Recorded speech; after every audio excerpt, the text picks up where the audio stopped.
ప్రథమంగా గౌరవించాలి అంటే వారు ఇంకేం చేయక్కల్లా.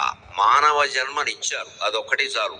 లేకపోతే భూమి మీద పడేవాళ్ళమే కాదు మనం, అది చాలు, ఇంకేం అక్కల్లా. వారు ఆస్తిపాస్తులు ఇచ్చారా, వారు అందంగా ఉన్నారా, మనకు అందం ఇచ్చారా, వారు ఆరోగ్యంగా ఉన్నారా, మనకు ఆరోగ్యం ఇచ్చారా, వారు మనకు ఉద్యోగాలు ఇప్పించారా, చదువు చెప్పించారా, ఇవన్నీ తర్వాత విషయాలు. అసలు మానవ జన్మ రావడం అనేది మనకు ఆ తల్లి వల్ల, ఆ తండ్రి వల్ల మాత్రమే జరిగింది కాబట్టి వారిద్దరికీ జీవితాంతం మనం కృతజ్ఞులమే ఉండవలసిందే.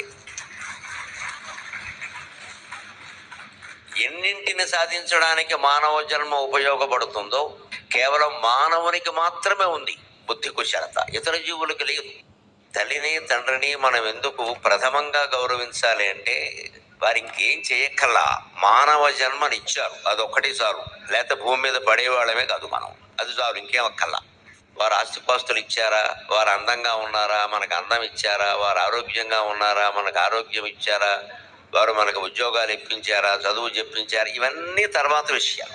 అసలు మానవ జన్మ రావడం అనేది మనకు ఆ తల్లి వల్ల, ఆ తండ్రి వల్ల మాత్రమే జరిగింది కాబట్టి వారిద్దరికీ జీవితాంతం మనం కృతజ్ఞులమే ఉండవలసిందే.